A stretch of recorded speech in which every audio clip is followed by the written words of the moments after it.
What if a silent film about a black cat surviving a flooded world could leave you speechless? Flow isn't just a movie, it's an experience. And if you're into it, let's do it.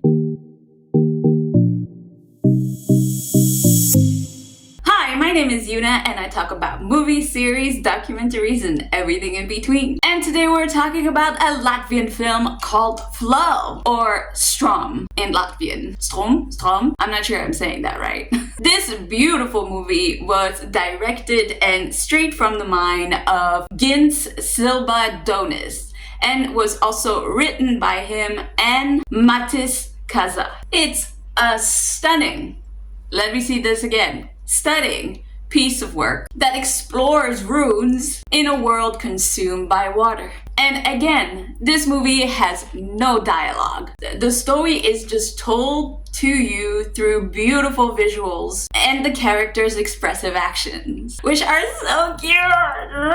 Oh, are we talking about Flow? Yes. Is it that time? No! And if it was, you would know. Oh, yeah.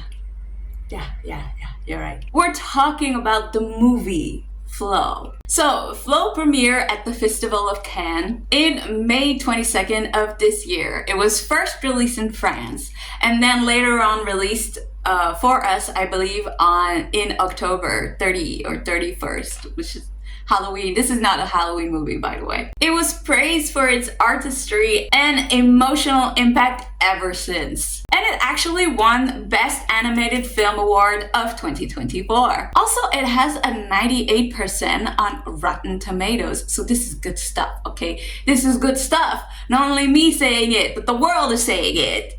And if you don't agree with that, then be mad at the French, because the French saw it first and they put the ratings. So, oh my god, this movie is so cute. You know, I read somewhere that it took them like 3 years to do like just the water. Just the water. Really?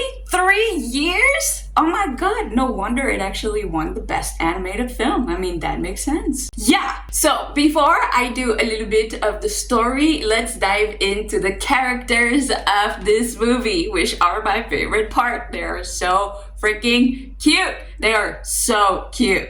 So of course, at the heart of the story, we have a black cat.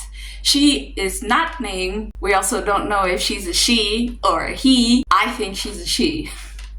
She could be a he, but I think she's a she. And basically the cat's action is everything you need to know. Its willingness to go on, its curiosity, its ability to keep changing in the world that's ever changing is just chef's kisses. Chef's kisses. I love this thing. But of course, what is a journey without friends? And here are the friends. So the cat is first joined by a lab who is very playful, yet extremely kind and loyal. Yes. But we also meet a quirky capybara that also captains a sailboat. He is so cute, so calm and collected. To me, this was the silent leader that we all needed. Don't know what it is about capybaras, but you know, ever since Blackpink Jennie said that that's her favorite animal, I feel like I see them everywhere. Like everywhere. I don't know, it like became a trend or something. You know, I never put two and two together like that, but now that you're saying it, yeah. I see it. I see it. There's also a ring-tailed lemur who's always clutching to this like basket of treasures that he has. He is so funny though. He reminds me somehow of King Julian. I know they're completely different. I know this isn't Madagascar. I know. But still, like, I don't know why. He just reminds me of King Julian.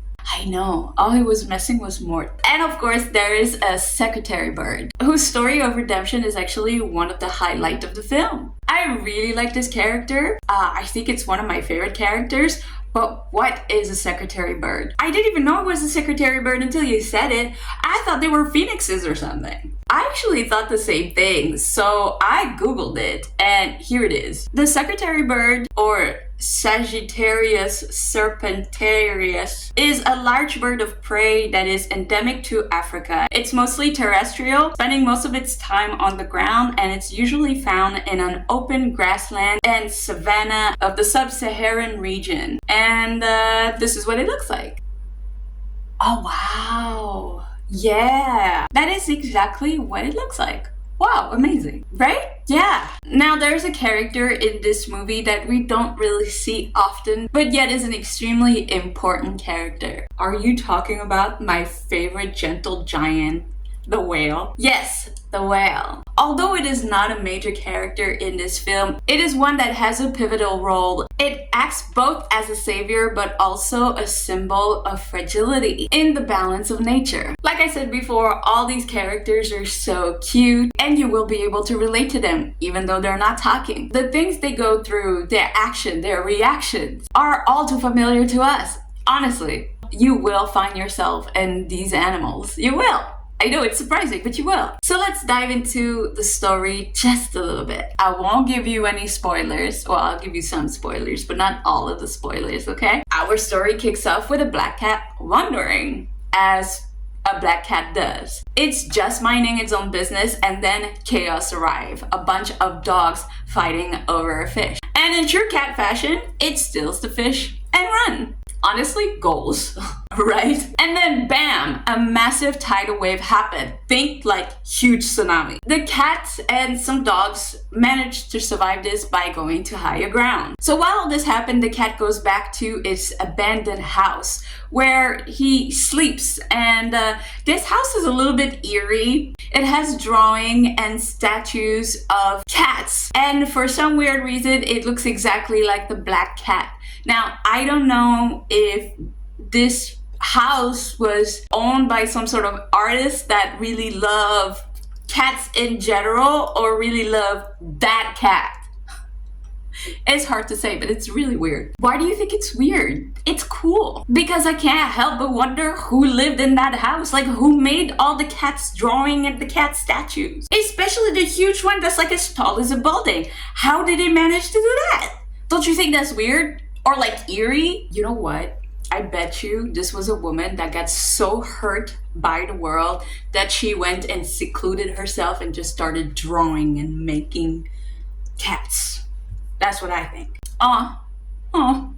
Well, when you say it like that, I can't tell if it's just weird and eerie or just like super sweet. It's sweet. So this is where we meet our first friend, which is the lab, but he doesn't stay around for too long. Because even though the lab is part of the dogs that the cat has stolen the fish from, you know, initially he sees the other dogs in a boat passing by while the world is starting to flood, right? And he decides to leave the cat and just go in the boat with all the dogs, you know. So that's as far as we see the lab for now. So while this world is actually flooding up, the cat is trying to find refuge, obviously. And it finds refuge on the big cat statue. But very, very fast, the water rises up to its little ears and it's struggling to just be on land. Like, it's looking around and it's like, it's not looking good. But from far away, he sees a sailboat coming and jumps into the sailboat. But big surprise, friend number 2 is there, which is the capybara. Somehow I really like the capybara. He has like no bullshit vibes, which I'm all here for. Honestly, same. The next morning, things get a little bit wild. Literally. Like, the secretary bird shows up and a lot of things happen there. The whale, you know, that we've talked about earlier, saves the cat. And eventually the boat gets a new passenger, which is the Lieber, with a basket full of junk that he can't seem to get rid of. I just thought that the Lieber was so funny with his basket full of junk that nobody could touch. It's like he was being a hoarder. Are lemurs hoarders in real life? Are they? Ooh, that's actually a good question. Let me Google. Okay, so Google says, nope, they're not hoarders. But it says here that they have complex social structure lives in groups of 2 to 22 lemurs. Wow. And that female lemurs are usually the leader of the group. Aha! Females, huh? Interesting. You know it. Of course, our furry friends are faced with a lot more challenges. More secretary birds comes and they're a little bit hostile. The water just keeps rising and it's creating a lot of problems. And we get to see a half-submerged city that looks amazing. And the cat even learns how to fish for all the crew. So, character growth? But at one point we do see the dogs that I have mentioned earlier that goes into the sailboats, the same one that were fighting over the fish, happen to be stranded in this like bell tower thing, and their boat seems to have no longer exist. I don't know, it sank or something, you know. So there's like a little fight in between the sailboat inside where, you know, the Lieber, the capybara, the secretary bird, and the cat is like, we gotta go save them. And a lot of them are like, no. And then the capybara and the dog is like, come on, let's go save them. And eventually they do go save them, which I thought that was so funny. I love that nobody gets left behind. I truly love that. Exactly. Nobody gets left behind. Ohana. If you don't know that reference, that's a Lilo and Stitch reference. Ohana means family. No? Yeah? No? Babe? I don't know. Okay, never mind. Also, the cat gets separated from his friends and the sailboat. I'm not going to tell you how, so we're going to do somehow, okay? And the levels of the water all of a sudden recedes. And it's a good thing because it does two things. It ultimately saved the cat because I don't think he could have, you know, stay in the water for much longer. But it also makes it able for the cat to rejoin his friends.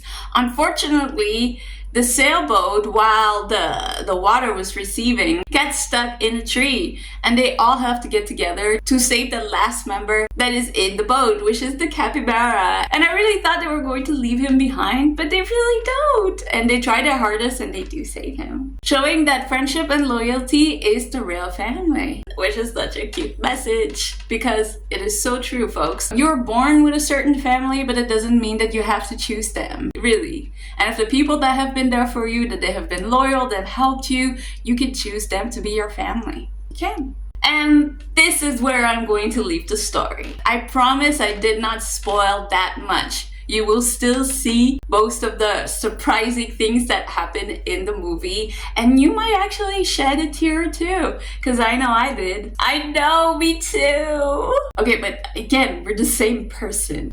Yeah. So my quick thought on the movie is that this movie, Flow, is just a stunning, again, I know I've said this many times, but it's just stunning. It is just stunning. The graphics in there are just so amazing. You can tell because the film director actually used real animal movements as reference to make the animation feel more real, which is what Disney used to do. So it's normal that they would also pick up that. But I swear to you guys, every frame is a masterpiece. It truly is. And some of it are just so beautiful, but also haunting.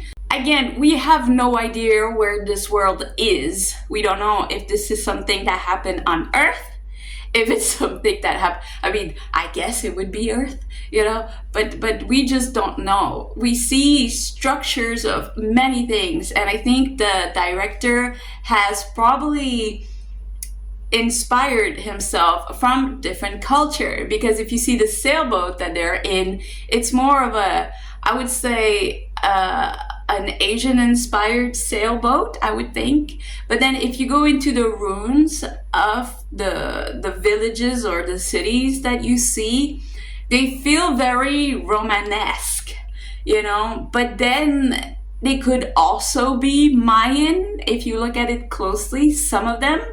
So you never really know where or what this is. Also, when is this? Is this after us? Is this before us? Is, you know, you just don't know. It's just a magical world, and it's beautiful, beautiful. Like, seriously, do yourself a favor, watch Flow. Stunning movie, stunning. Please go watch it. Please go watch it. And if you have, please let me know what you thought of it. And tell me who's your favorite character. Is it the capybara? I know that's my favorite. Anyways, that is it for me today. Thank you for being here. Thank you for watching. Let me know if there is any movie, series, documentaries, or anything in between that you would like me to do. Please comment it down below because I would love to do that for you. And yeah, I hope to see you next week, and have a great day.